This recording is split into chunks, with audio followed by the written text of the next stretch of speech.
اللہ تعالیٰ کے پاک نام کے ساتھ جو رحمان بھی ہے اور رحیم بھی، آپ کا ہوسٹ داؤد طاہر آپ کی خدمت میں حاضر ہے۔ ویورز، پچھلے دنوں مجھے اپنے اہل خانہ کے ہمراہ چند دن چترال گزارنے کا موقع ملا۔ اس عرصے میں ہم نے چترال کے اکثر سیاحتی مقامات دیکھ لیے اور ان کی خوبصورت یادیں ہمارے دل میں ہمیشہ زندہ رہیں گی۔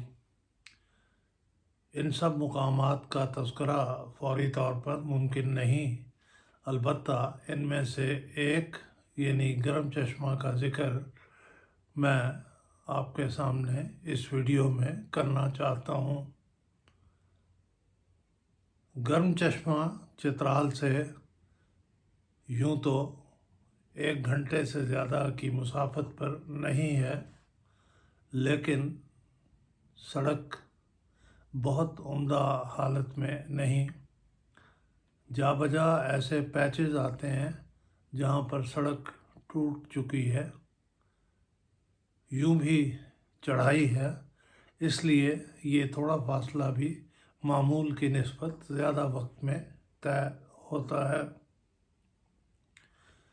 گرم چشمہ جو ہے یہ پاکستان کے شمال مغربی کونے کے ایکسٹریم میں واقع ہے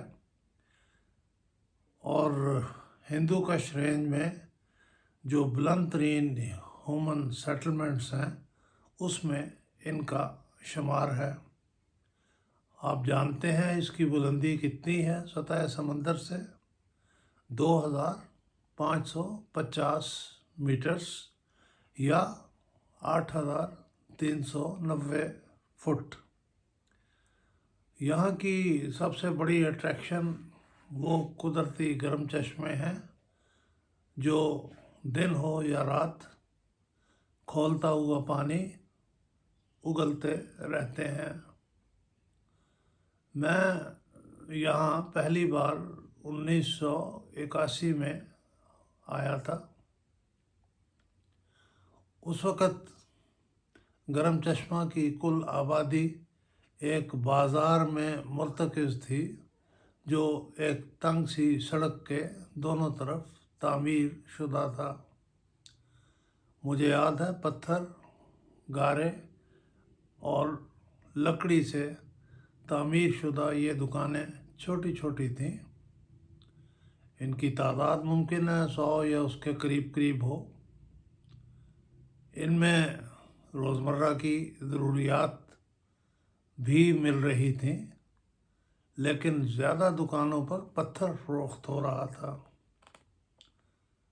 میں قدرے حیران ہوا اور میں نے اپنے ساتھی حاجی فضل محمد سے، جو مردان کے رہنے والے تھے اور اس علاقے میں بکثرت آتے رہتے تھے، اب وفات پا چکے ہیں، ان سے پوچھا کہ یہ کیا ماجرا ہے؟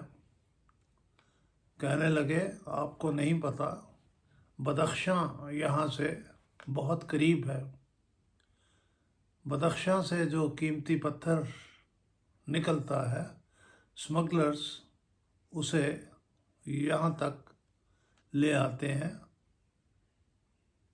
پاکستان کے مختلف حصوں سے بیوپاری یہاں پہنچتے ہیں، یہ پتھر تول کر خریدتے ہیں، اسے ساتھ لے جاتے ہیں، اسے گرائنڈ کرتے ہیں اور بسا اوقات انہیں کوئی نہ کوئی ایسا ٹکڑا ان میں سے مل جاتا ہے جو ان کے سارے اخراجات پورا کرنے کے بعد انہیں کچھ نہ کچھ نفع بھی دے جاتا ہے، اور یوں یہ سلسلہ چلتا رہتا ہے۔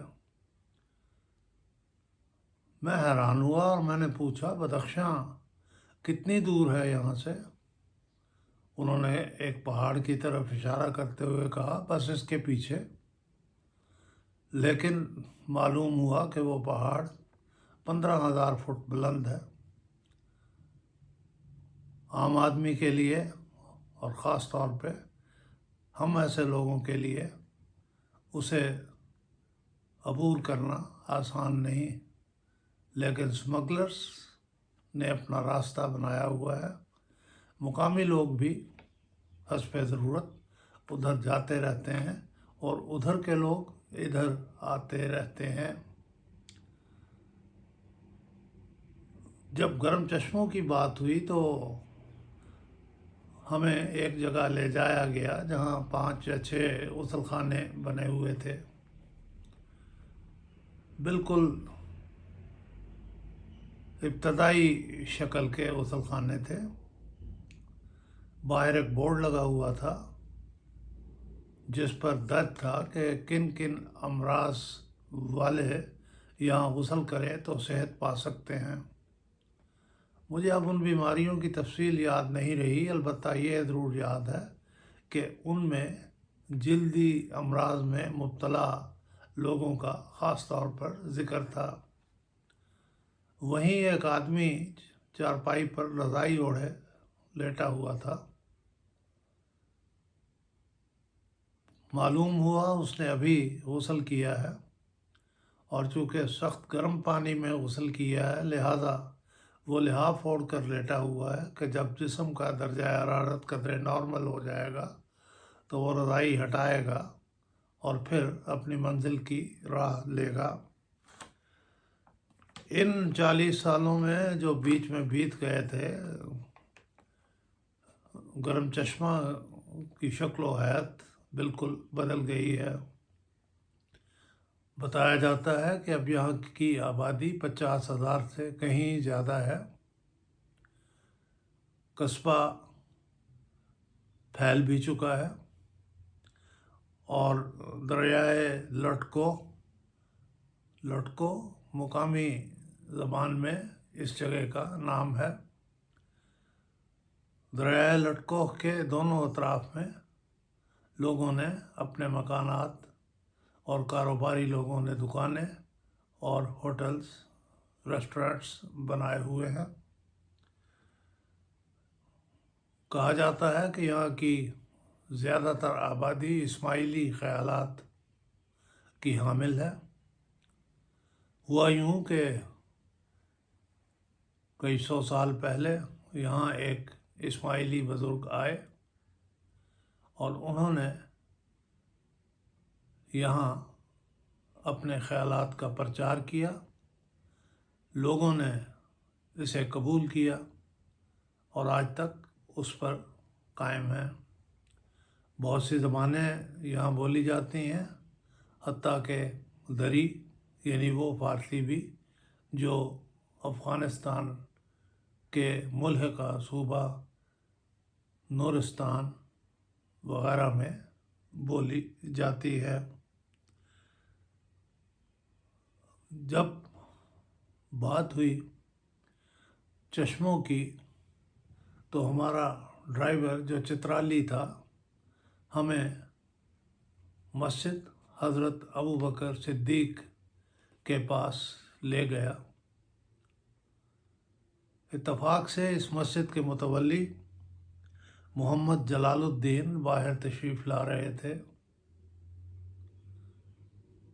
ہمیں دیکھا، رک گئے، مسکرا کر ملے، حال احوال پوچھا۔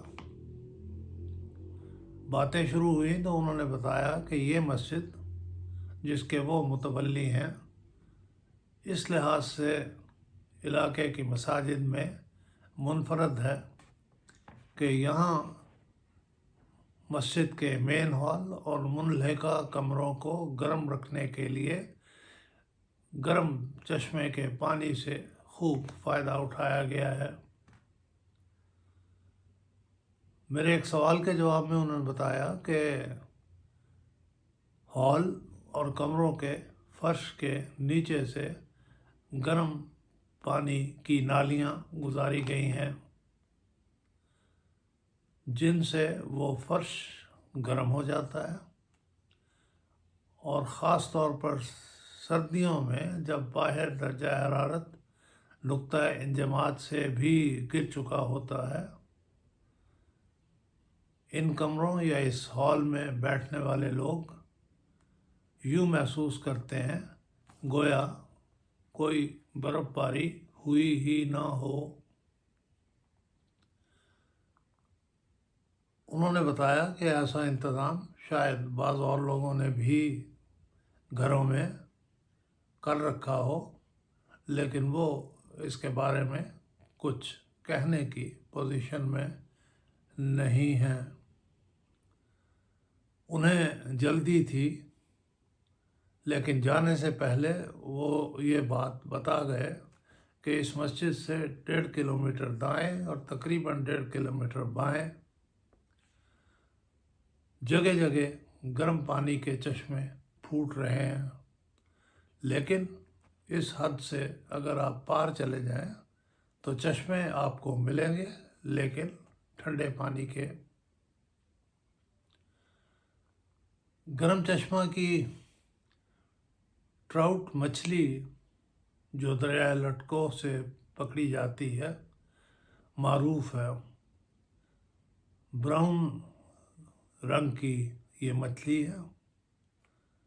اگر آپ گرم چشمہ کے کسی ریسٹورانٹ یا ہوٹل میں بیٹھ کر آرڈر کریں تو یہ مچھلی آپ کو مہیا کر دی جاتی ہے، اور لوگ اس کی تاثیر کے متعلق مختلف قصے بیان کرتے ہیں، لیکن سب سے بڑی بات یہ ہے کہ یہ کھانے میں بڑی لذیذ ہوتی ہے۔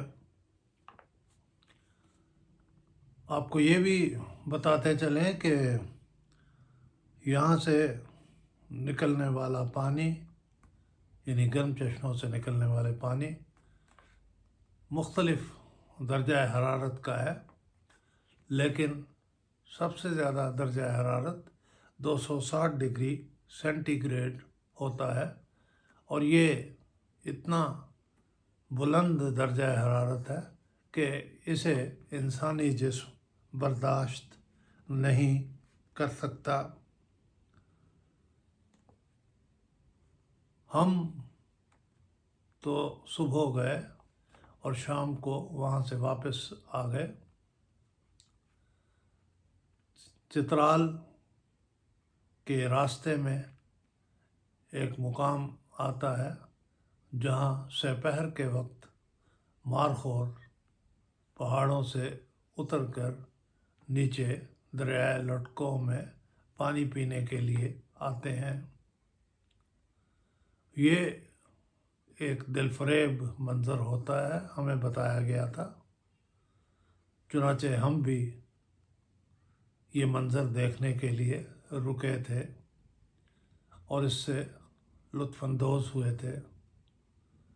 آپ بھی پروگرام گرم چشمہ کا بنائیں تو ذہن میں رکھیے کہ آپ نے یہ مارخور بھی دیکھنے ہیں۔ ان مارخوروں کے بارے میں تفصیل میں اگلی ویڈیو میں عرض کروں گا۔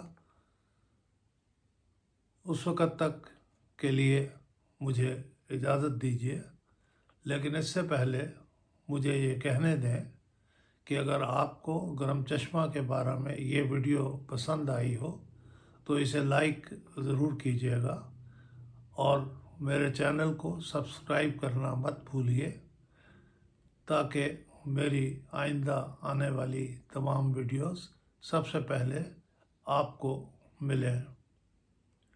بہت شکریہ ویورز۔